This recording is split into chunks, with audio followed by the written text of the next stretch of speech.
beberapa waktu belakangan dan juga beberapa waktu ke depan sepertinya telinga kita harus terus terbiasa mendengar nama Caimin atau Muhaimin Iskandar.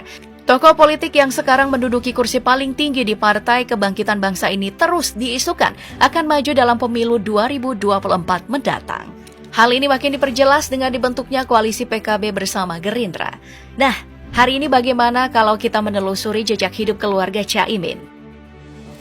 Berada dan tengah menjadi ketua umum di Partai Kebangkitan Bangsa yang dulunya diusung oleh para ulama NU pasca reformasi, darah dan silsilah keturunan dari Caimin ternyata juga bertaut dengan Nahdlatul Ulama. Semuanya dimulai dari Kiai Haji Bisri Syansuri yang merupakan kakek buyut Caimin dari ibunya. Beliau ini adalah salah satu ulama yang terkenal atas penguasaan di ilmu fikih Islam. Dalam catatan mengenai dirinya, Kiai Haji Bisri Syansuri adalah orang yang haus akan ilmu pengetahuan. Dirinya telah melancong keluar daerah untuk belajar pada ulama besar lainnya. Pada tahun 1912, dirinya bahkan berangkat ke Mekah bersama Kiai Haji Abdul Wahab Hasbullah untuk menuntut ilmu. 2 tahun di Mekah, Kiai Haji Bisri Syansuri kemudian menikahi Haji Nur Khadijah, yang tidak lain adalah adik Kiai Haji Abdul Wahab Hasbullah. Setelah menikah, keduanya pun kembali ke tanah air. Tahun 1917, keduanya menetap di Den Anyar Jombang dengan mendirikan Pondok Pesantren Mambaul Ma'arif. Pesantren ini merupakan pesantren pertama yang kala itu membuat kelas khusus perempuan. Padahal masa itu perempuan yang masuk pesantren tidaklah lazim.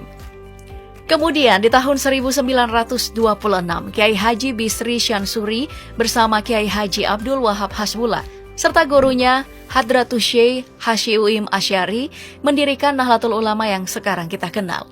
Di kemudian hari, NU lah yang menjadi pelopor dibentuknya Partai Kebangkitan Bangsa. Lewat perkawinannya dengan Haji Nur Khadijah, Kiai Haji Bisri Syansuri diberikan amanat 9 anak. Anak tertuanya meninggal di masa kecil yang sampai sekarang namanya tidak diketahui.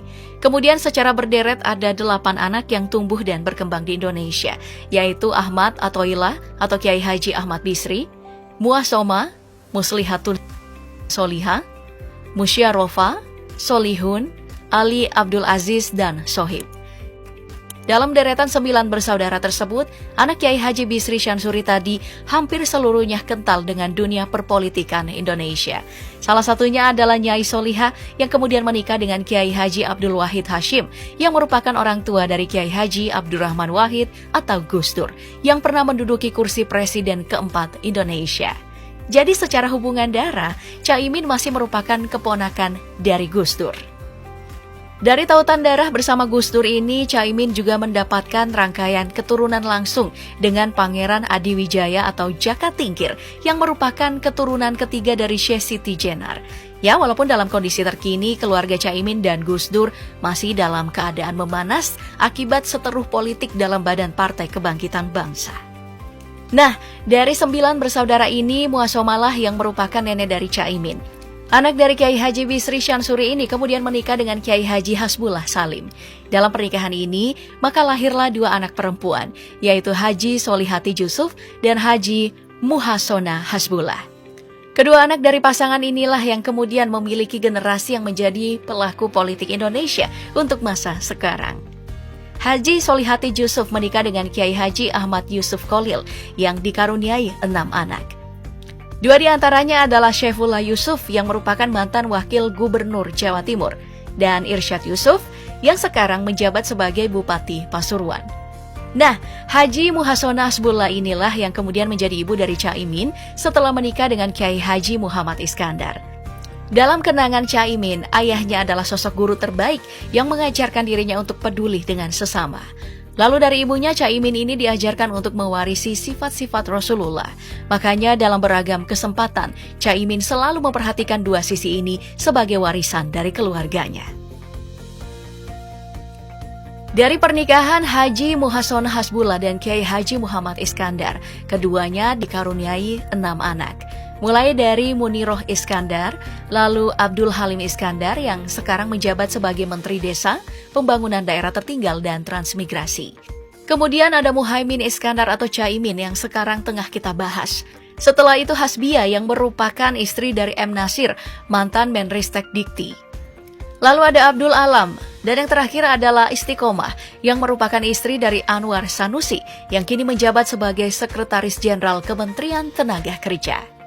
Dari sini kita bisa tahu kalau potensi politik Indonesia memang bisa berkembang jika memiliki darah orang penting. Makanya kalau ada yang bilang siapa aja bisa jadi politisi atau siapa aja bisa menjadi bagian dari pemerintah, mungkin yang bilang itu lagi ngantuk jadi nggak fokus. Balik lagi ke Caimin pada tahun 1995 saat Caimin mulai merintis karirnya sebagai politisi. Dirinya kemudian menikah dengan sang pujaan hati, Ibu Rustini Martado. Dari wanita cantik ini, Caimin dikaruniai dengan 3 anak, yaitu Mega Safira yang lahir tahun 1996, kemudian Rahma Arifah yang lahir tahun 2000, dan Egalita Zahra yang paling bungsu lahir di tahun 2003. Dari segala hal dalam silsilah Caimin ini, kita sudah tahu kalau Caimin bukanlah sembarang orang. Dia adalah politisi sekaligus cucu dari ulama penting di Indonesia. Makanya, jika sekarang dirinya ingin mencoba maju ke bursa pemilihan presiden 2024 mendatang, itu adalah sebuah hal yang wajar. Panggilan Ca yang ada di namanya saja adalah sebuah kata yang dipakai untuk memperlihatkan sosok kakak laki-laki atau orang yang dihormati. Jadi memang banyak orang yang berharap pada Caimin. Dari track recordnya sebagai politisi, Caimin juga sering menduduki posisi penting dalam pemerintahan. Tahun 1999 hingga 2009, dia menjabat sebagai Wakil Ketua DPR untuk bidang industri, perdagangan, dan pembangunan. Tahun 2009 hingga 2014, dia menjabat sebagai Menteri Tenaga Kerja dan Transmigrasi. Tahun 2014 hingga 2019, dia kemudian balik ke DPR, di mana tahun 2019 hingga sekarang, Caimin duduk sebagai Wakil Ketua DPR bidang kesejahteraan rakyat. Makanya, jika partai besar seperti Gerindra mulai mendekati ketum PKB ini adalah pemandangan yang seharusnya biasa saja. Apalagi PKB memang sudah punya sejarah cerah soal pemilihan presiden, di mana partai ini tidak pernah sekalipun berada di koalisi yang salah. Nah, bagaimana dengan kamu? Jika benar Caimin akan maju ke bursa Pilpres mendatang, entah itu jadi capres atau cawapres, apakah kamu akan ikut coblos Caimin?